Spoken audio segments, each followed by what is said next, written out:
Hey, what's going on? This is Richard King with GTTV, aka Sailor King, all the way out in Sacramento, California. And today I'm bringing you Freaky Friday. Uh, but first, just wanted to tell you guys a little about the upcoming tournaments. We have one July 29th. This is a smaller local tournament. I'm going to be there. It's going to be pretty fun. It's the Owensboro, Kentucky Handicap Golden Tee Tournament. It's at the Buffalo Wild Wings. There's a lot of good stuff going on there.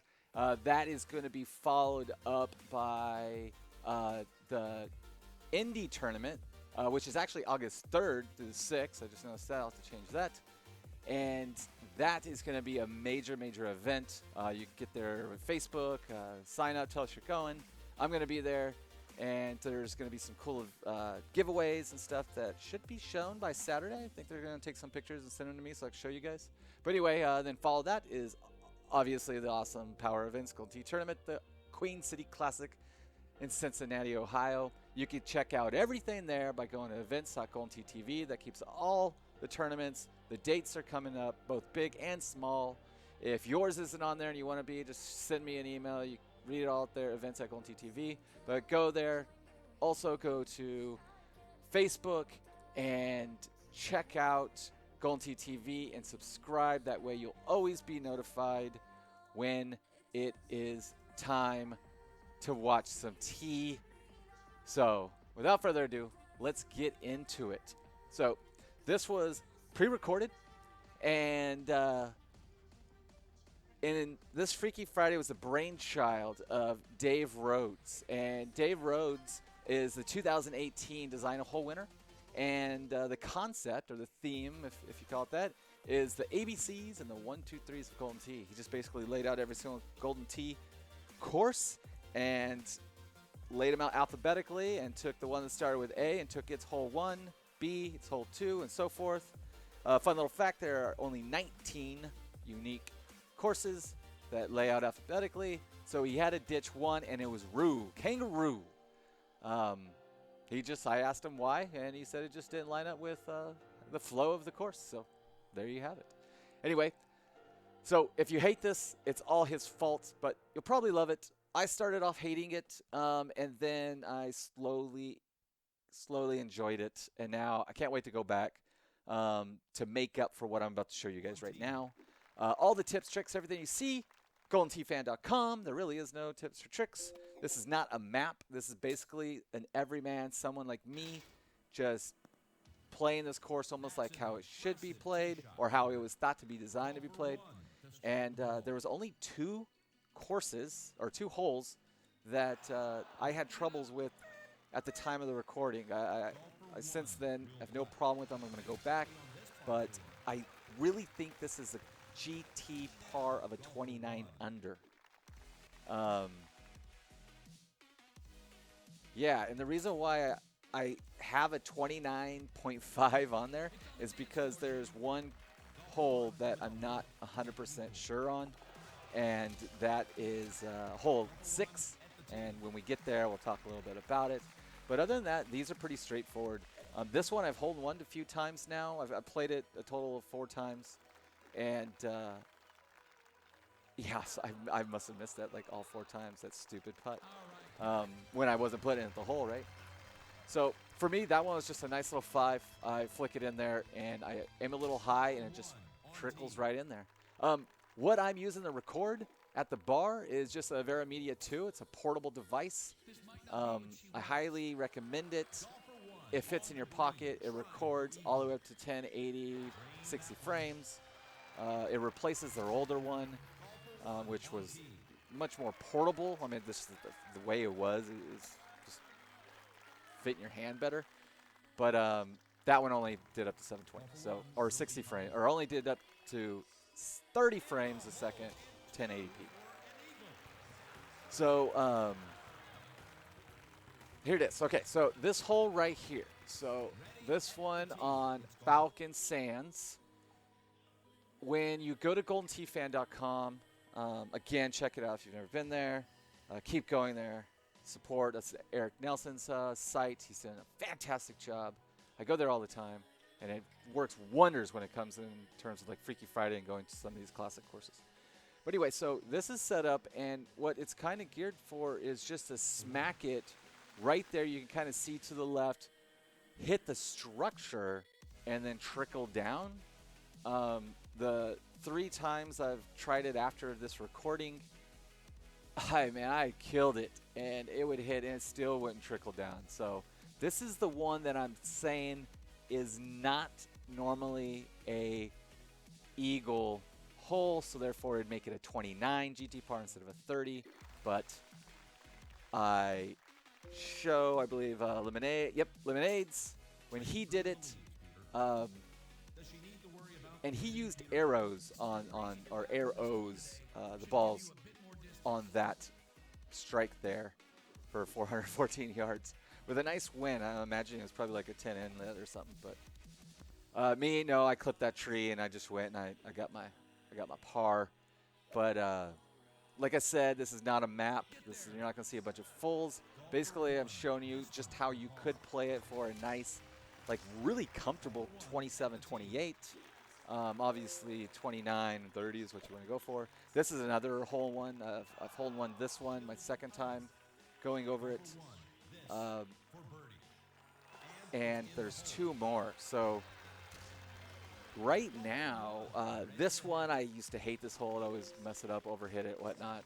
I should have cut it. I don't know why I didn't cut it, but I was okay there. Right now, currently, as the time of this recording, we had some leaders from last night, it was just Sudiak at first at 29 under, but now it's Adam Ashley with a 32 under. So it's either a 3-better or a 2-better. He probably likes a 3-better, but you'll see that it's pretty straightforward. There's a few holes that will definitely get you in trouble if you overhit them. But this is just a nice high. Well, you got to crack this 9-wood high, and it gets there no problem. I started putting bite on it and aiming a little more left, and I could definitely see this one without a full being used for something tricky, easily done. So here we are. So here's the other one that for the longest time I debated if it was even drivable or not. I laid up here because I wasn't 100% sure. I like that wind coming in. It allows you to really cut it around.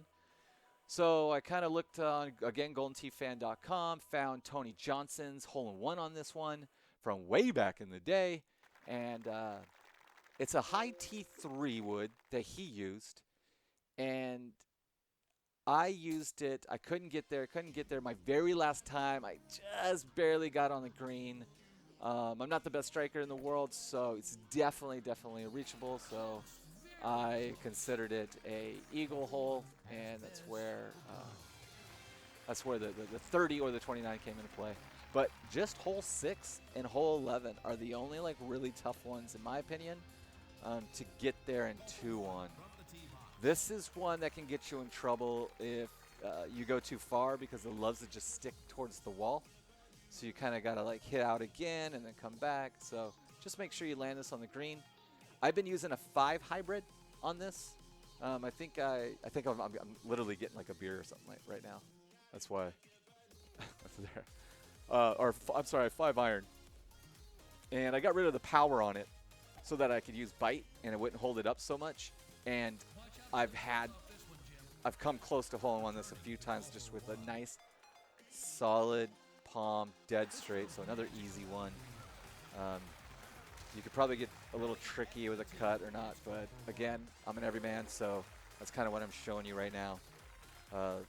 If you're at work and you can't wait to play tonight, obviously you can see kind of the setup and how I'm hitting. I'm using grabbers. The balls I'm using are grabbers. I have a build-a bag because I have that 10.5 in there and some hybrids. And you'll see that the 10.5 comes in handy a few times. There's a few holes here I regret. This one, I've almost sank it a few times. This one right here, I think, yeah, this is the recording that I almost nailed it. Pointed it at least.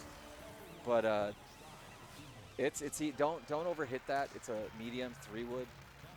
Just just smoothly palm it or thumb it. Actually, thumb it. This one, I'm going to have to, I don't have it in my bag right now. I either overhit it or underhit it. So it's definitely a cut. So my last time that I nailed it pretty close was just a cut 3-wood. And it was a high, but it wasn't anything crazy. It was a pullback. This one right here I screwed up on, but I nailed it every single time other than that.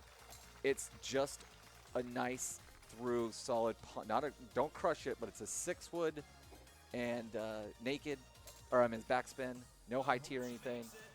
And a solid palm will put you right there in the middle. Don't kill it, but just a nice pullback and solid follow through, and that hole's easy. It sets up much easier than I thought.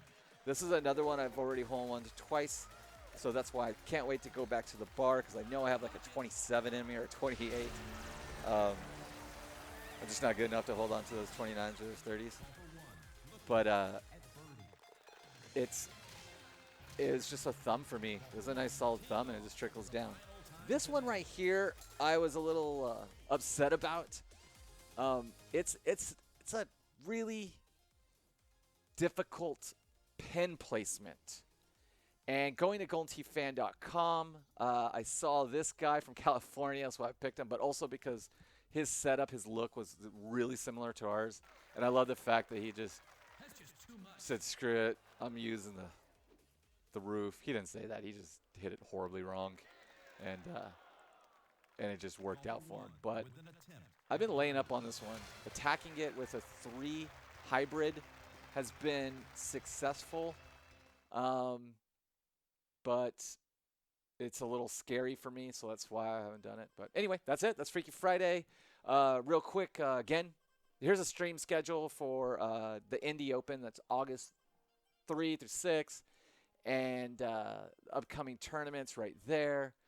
Make sure you go to events.GoldenTeeTV. Check out the photos, as well as there's a calendar of all the tournaments and their dates and whatnot. But most importantly, go ahead, hit that like button, dislike button.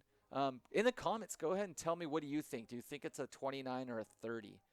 I'm sure I'm going to get a lot of feedback on that, because everyone's going to say you're an idiot. 6 is easily there. So if it is, go ahead and show me, because I don't believe it until I see it. So hopefully the guys at the Cade will prove me wrong, and we'll be able to show you guys that much, much, much, much later as they knock their 34s under. That's what I'm calling. I'm calling a 34 under for the win.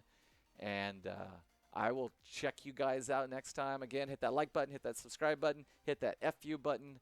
But hit something. Just not your dog or your cat or your lady friend or your man boy, or especially Sailor King at the next tournament when he's trying to buy a beer and it spills all over the waitress and you have to talk. It doesn't matter. Okay, I'm out. See you guys.